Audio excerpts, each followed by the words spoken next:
Hi, everyone. This week we talked about animal babies and different relationships and families. And it's Feelings Friday. Hi, happy Friday. So, we're going to do a little comparing and contrasting of stories today. Now, let's look back on the week, do a little rewind in your brain. So, on Monday, we read a book that many of you may know, and it was called Stella Luna. We did have another copy of this book too. So we have multiple copies of this text. This one's been well read.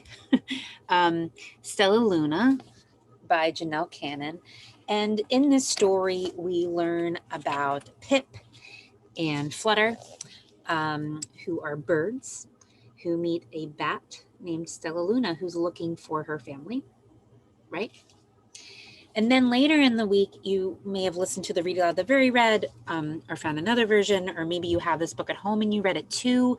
But Miss Very does read it in the video on Wednesday called A Mother for Choco by Kiko Kaza.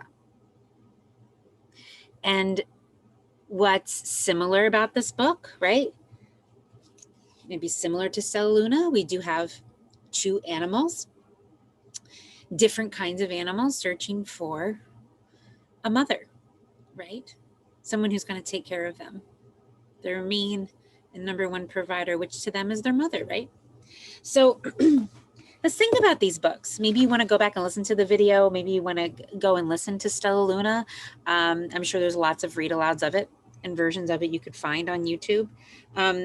So at the end of the story that we read on Monday, Stella Luna, Flitter, wondered how baby birds and Stella Luna can be so different, but feel so much alike, right? What were some of the things that were similar about them, right? They had wings, they could fly.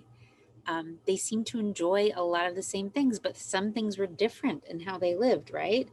How is that possible? How can we like the same things but be different, right? Think about that. What are some things that you like and you love? Maybe your friends like different things. Maybe they love the same things, but maybe there's some things that are different, right? About you, how you look, how you play, how you sleep, right? Doesn't Stellaluna sleep differently than the birds? And Pip wondered, Pip was the other bird, right? How the birds in Stellaluna feel so different, but can be so alike. So, this interesting thing of what we are, we can be alike by these physical features and how we look and how we feel inside. We might feel different or might feel the same, but seem really different to someone else, right? Very confusing. What do you think? How is that possible? And how are you different or similar to someone else? I want you to really think about these things in your brain.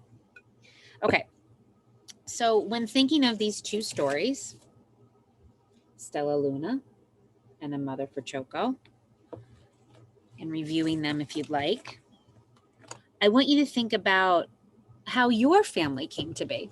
How did you find your family? So we're talking about differences and similarities, but I'm also thinking about how they came to find their families in very different ways, right? So Luna eventually finds a mom that looks like her, but Choco's mom does not look like him, right? Does not look like him. And that's okay. Why why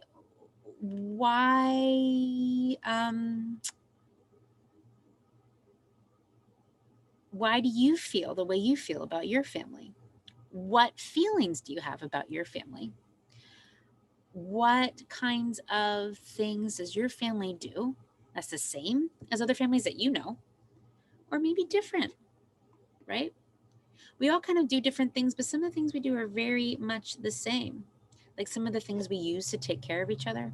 Like a lot of us might ride around in strollers, a lot of us might travel in car seats, right? So, how did you find your family and how did you come to be? It might be a similar story to A Mother for Choco. Does someone remember what happens with Choco? So Choco was searching and searching for someone who looked exactly like her. And when, I'm sorry, exactly like him. I'm getting Stellaluna and Choco confused. And when Choco saw Mrs. Bear picking apples, he knew she couldn't be his mother because Mrs. Bear didn't look like him at all, right? But then eventually Choco learns that, oh, it's okay. And Mrs. Bear is such a loving, caring, and all-inclusive mother. And I wonder what her story is, right? It makes me wonder her story for taking in all of these different kinds of animals and adopting them. She's really adopting. And it's very, very sweet story. It made Very and I a little teary-eyed the first time we read it because it's so sweet and so caring, and she's so giving and loving, right? In the Stellaluna story, she really becomes very close with this bird family, right?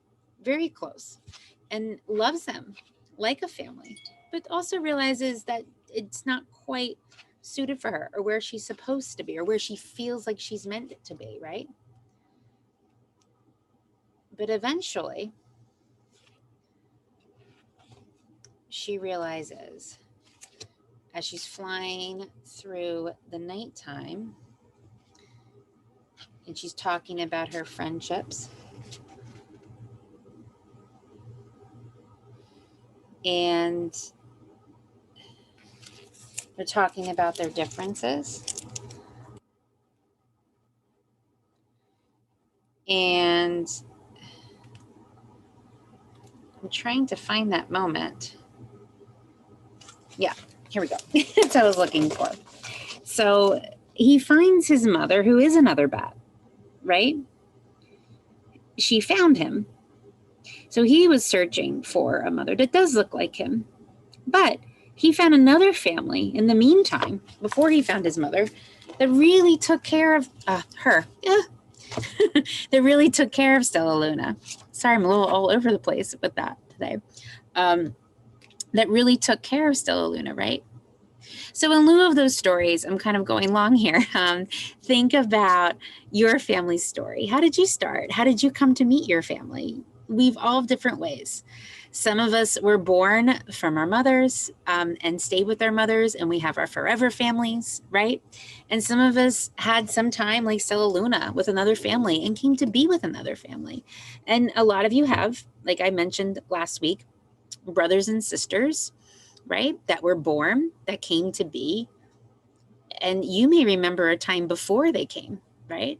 So what was that like for you too, right? So tell us your story and talk to your family about it. Have a discussion. How did your family come to be?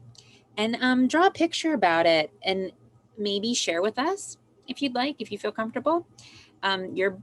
Your coming to your family story, whether it's your birth story or maybe the story of how you came to your first home, or maybe your story of the first time you met your mommy or your daddy or your grandmother or your aunt or your uncle. Yeah, we love to hear a story of when you were small and how you came into the world. All right, I hope you enjoy this activity, and I hope you really take the time to reflect and have this discussion with your family about your family. All right, have a great day. And maybe I'll draw about mine too.